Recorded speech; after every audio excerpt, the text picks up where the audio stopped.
നമസ്കാരം, ഞാൻ V P Unnikrishnan Guruvayur ഡിലൈറ്റ്സിന് വേണ്ടിയാണ് സംസാരിക്കുന്നത്. ഇന്ന് നമുക്ക് ഗുരുവായൂർ ക്ഷേത്രത്തിലെ വളരെ സവിശേഷമായ ഒരു ആചാരത്തെക്കുറിച്ച്, ഇന്ന് നടന്ന ഒരു ആചാരത്തെക്കുറിച്ചിട്ട് നമുക്കൊന്ന് പരിശോധിക്കാം. ഗുരുവായൂർ ക്ഷേത്രത്തിൽ ഇന്ന് സാധാരണ മറ്റൊരു ക്ഷേത്രത്തിലും കാണാത്ത ഒരു ചടങ്ങ് നടന്നു. അത് ഗുരുവായൂരപ്പൻ തൻ്റെ ഒരു ഉത്തമ ഭക്തന് വേണ്ടിയിട്ട് ശ്രാദ്ധമൂട്ടുന്ന ഒരു ചടങ്ങാണിന്ന് നടന്നത്. കന്നിമാസത്തിലെ മകം നക്ഷത്രമാണിന്ന്. കന്നിമാസത്തിലെ മകം നക്ഷത്രത്തിൽ ഗുരുവായൂരപ്പൻ്റെ ഭക്തന് വേണ്ടിയിട്ട് ഒരു ശ്രാദ്ധം നടത്തും. അതേപോലെ കുംഭമാസത്തിലെ മകം നക്ഷത്രത്തിൽ മറ്റൊരു ശ്രാദ്ധവുമുണ്ട്.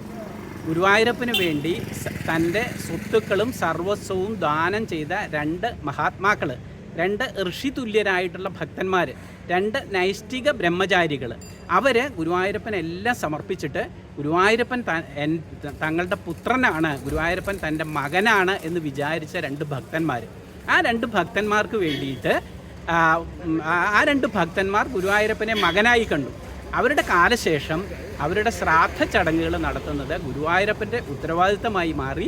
ഗുരുവായൂരപ്പൻ അത് ഏറ്റെടുത്ത് നടത്തുന്നു എന്നതാണ് ഇന്നത്തെ ചടങ്ങിൻ്റെ സാരാംശം. നമുക്കറിയാം, പിതൃക്കൾക്ക് കർമ്മങ്ങൾ നടത്തേണ്ടത്, ശ്രാദ്ധകർമ്മങ്ങൾ നടത്തേണ്ടത് മക്കളുടെ ഉത്തരവാദിത്തമാണ്. അപ്പോൾ മകനായി വിചാരിച്ച് തൻ്റെ സർവ്വസ്വത്തുക്കളും എഴുതി കൊടുത്തതുകൊണ്ട് ഗുരുവായൂരപ്പൻ നേരിട്ട് നടത്തുന്ന ഒരു ശ്രാദ്ധമാണ് ഇന്ന് നടന്നത്. ഈ രണ്ട് ശ്രാദ്ധങ്ങളാണ് ഗുരുവായൂർ ക്ഷേത്രത്തിൽ നടക്കുന്നത്. ഒന്ന് കന്നിമാസത്തിലെ മകം നക്ഷത്രത്തിൽ, ഒന്ന് കുംഭമാസത്തിലെ മകം നക്ഷത്രത്തിൽ. കുംഭമാസത്തിൽ ഉത്സവത്തിനിടയ്ക്കാണ് ഈ മകം ശ്രാദ്ധം വരുന്നത്. അതായത് ഗുരുവായൂർ ക്ഷേത്രവുമായി ബന്ധപ്പെട്ട രണ്ട് ഭക്തന്മാർ എന്ന് പറയുന്നത്, ഒന്ന് ഒരു ചെമ്പകശ്ശേരി നമ്പൂതിരി, മറ്റൊന്ന് ദശവർമ്മൻ എന്നു പേരായ മറ്റൊരു ഭക്തൻ. ഈ ചെമ്പകശ്ശേരി നമ്പൂതിരിയുടെ ശ്രാദ്ധമാണ് കന്നിമാസത്തിലെ മകം നക്ഷത്രത്തിൽ ആചരിക്കുന്നത്. അതേപോലെ ദശവർമ്മൻ എന്ന ഭക്തൻ്റെ ശ്രാദ്ധമാണ് കുംഭമാസത്തിലെ പൂയം നക്ഷത്രത്തിൽ ആചരിക്കുന്നത്. ഇന്ന് രാവിലെ ശിവേലി സമയം കഴിഞ്ഞപ്പോൾ ഗുരുവായൂരപ്പൻ്റെ പ്രതിനിധിയായിട്ട് ഗുരുവായൂരപ്പൻ്റെ ശാന്തിയേറ്റ നമ്പൂതിരി, തേലമ്പറ്റ നാരായണൻ നമ്പൂതിരിയാണ് ഈ ചടങ്ങ് നിർവഹിച്ച് ശ്രാദ്ധ ചടങ്ങുകൾ നിർവഹിച്ചത്. ഗുരുവായൂരപ്പൻ്റെ സ്ഥാനത്ത് നിന്നുകൊണ്ട് ശ്രാദ്ധ ചടങ്ങുകൾ നിർവഹിച്ചത്. ഈ ശ്രാദ്ധത്തിൻ്റെ ഒരുക്ക് എല്ലാം നടത്തിയത് ശാന്തിയേറ്റ മറ്റൊരു നമ്പൂതിരിയായ വേങ്ങേരി ചെറിയ കേശവൻ നമ്പൂതിരിയാണ്. ഈ ശ്രാദ്ധത്തിന് ഇന്ന് ഊണ് കഴിക്കാനുള്ള അവകാശം, ശ്രാദ്ധ സമയത്ത് സാധാരണ ആ ശ്രാദ്ധ ചടങ്ങ് പൂർത്തിയാവണമെങ്കിൽ ഒരാൾ ഊണ് കഴിക്കണം. ആ ഊണ് കഴിക്കാനുള്ള അവകാശം പെരുമ്പിള്ളി ഇല്ലത്തേക്കാണ്.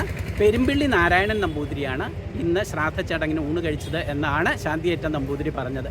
അപ്പോൾ അങ്ങനെ ഒരാൾ ശ്രാദ്ധ ചടങ്ങ് നടത്തുക, മറ്റൊരാൾ ശ്രാദ്ധ ഊണ് കഴിക്കുക. ശ്രാദ്ധം എന്ന് പറഞ്ഞാൽ ശരിക്കും നമ്മൾ സാധാരണ വീടുകളിൽ അല്ലെങ്കിൽ നമ്മുടെ പിതൃക്കൾക്ക് വേണ്ടി നടത്തുന്ന ശ്രാദ്ധ ചടങ്ങ് പോലെ തന്നെയാണ്.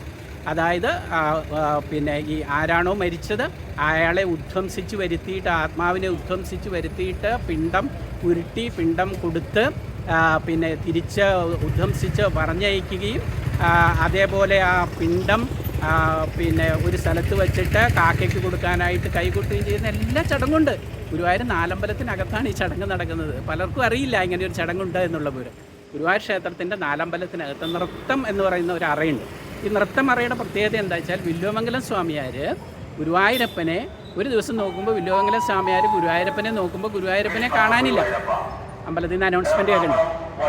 അപ്പോൾ ഗുരുവായൂരപ്പനെ ശ്രീലകത്ത് കാണുന്നില്ല. അപ്പോൾ അദ്ദേഹം നോക്കിയപ്പോൾ ഗുരുവായൂരപ്പൻ ഈ നൃത്തം എന്ന അറയിൽ നിന്നിട്ട് ഗോപാലരൂപനായിട്ട് നൃത്തം ചെയ്യുകയാണ്. അപ്പോൾ അതിനുശേഷം ആ അറയുടെ പേര് നൃത്തം അറ എന്ന് പേരായി. ഗുരുവായൂർ ക്ഷേത്രം നാലമ്പലത്തിനകത്ത് അങ്ങനെ പല അറകളുണ്ട് കേട്ടോ. ചോറ്ററ എന്ന് പറയുന്ന അറ, മുളയറ എന്ന് പറയുന്ന അറ, സരസ്വതി അറ എന്ന് പറയുന്ന അറ, അതേപോലെ രഹസ്യറ എന്ന് പറയുന്ന അറ, അങ്ങനെ പല അറകളും ഗുരുവായൂർ ക്ഷേത്രത്തിനകത്തുണ്ട്. അതിലൊരു അറയാണ് ഈ നൃത്തം എന്ന് പറയുന്ന അറ. ഈ നൃത്തം എന്ന് പറയുന്ന അറയിലാണ് ഗുരുവായൂരപ്പൻ വില്വമംഗലത്തിന് പ്രത്യക്ഷനായത്. അതുകൊണ്ടാണ് ഈ അറയ്ക്ക് നൃത്തം എന്ന് പേര് വന്നത്. ആ നൃത്തം എന്ന അറയിൽ വെച്ചായിരുന്നു ഇന്ന് ശ്രാദ്ധ ചടങ്ങുകൾ നടന്നത്. നമ്മളൊന്ന് ആലോചിച്ച് നോക്കൂ, ഗുരുവായൂരപ്പൻ എന്തൊക്കെ മായകളാണ് കാണിക്കുന്നത് ഭക്തന് വേണ്ടിയിട്ട്. തൻ്റെ ഏറ്റവും പ്രിയപ്പെട്ട ഭക്തന് വേണ്ടിയിട്ട് സ്വയം തൻ്റെ പ്രതിനിധിയായിട്ടുള്ള ശാന്തിയേറ്റ കീഴ്ശാന്തി നമ്പൂതിരിയെ കൊണ്ട് ഒരു ശ്രാദ്ധ ചടങ്ങ് നടത്തിക്കുന്നു എന്നുള്ള അതിമഹത്തരമായ അതിവിശേഷമായ ഒരു സംഗതിയാണ് ഗുരുവായൂർ ക്ഷേത്രത്തിൽ ഇന്ന് നടന്നത്. സത്യത്തിൽ ഇതിൻ്റെ സാരാംശത്തെക്കുറിച്ചിട്ട് ഇതിൻ്റെ വിശദാംശത്തെക്കുറിച്ചിട്ട് പലർക്കും അറിയില്ല. ശരിക്കും ഈ ചെമ്പകശ്ശേരി എന്ന് പറയുന്നത് നമുക്കറിയാം, പിന്നെ അമ്പലപ്പുഴയ്ക്കടുത്തുള്ള ചെമ്പകശ്ശേരി രാജാവിനെ കുറിച്ചിട്ട് കേട്ടിട്ടുണ്ട്. അതുമായിട്ട് ഇതിന് ബന്ധമുണ്ടോ എന്നറിയില്ല. ഏതായാലും ടിപ്പുവിൻ്റെ ആക്രമണത്തിന് മുമ്പ് തന്നെ ഇതിൽ ചില ശ്രാദ്ധങ്ങൾ ഇവിടെ നടന്നിരുന്നു എന്നാണ് നമുക്ക് അറിയാൻ കഴിഞ്ഞിട്ടുള്ളത്. അപ്പോൾ ഗുരുവായൂർ ക്ഷേത്രത്തിൽ ഇത്തരത്തിൽ അനേകം അത്ഭുതങ്ങളായ അനേകം സവിശേഷങ്ങളായ ചടങ്ങുകളുണ്ട് എന്നുള്ളത് ഭക്തജനങ്ങളെ അറിയിക്കുക എന്നതിൻ്റെ ഭാഗമായിട്ടാണ് ഇത്തരത്തിലൊരു വീഡിയോ ചെയ്തത്. ഈ വീഡിയോ നിങ്ങൾ മുഴുവൻ കാണണം. ഈ വീഡിയോ നിങ്ങൾ ഷെയർ ചെയ്യണം. ഈ വീഡിയോ നിങ്ങൾ ലൈക്ക് ചെയ്യണം. ഇതിൻ്റെ പ്രേക്ഷകരായിട്ട് നിങ്ങൾ മാറണം എന്ന് മാത്രം അഭ്യർത്ഥിക്കുന്നു. കൃഷ്ണാർപ്പണം.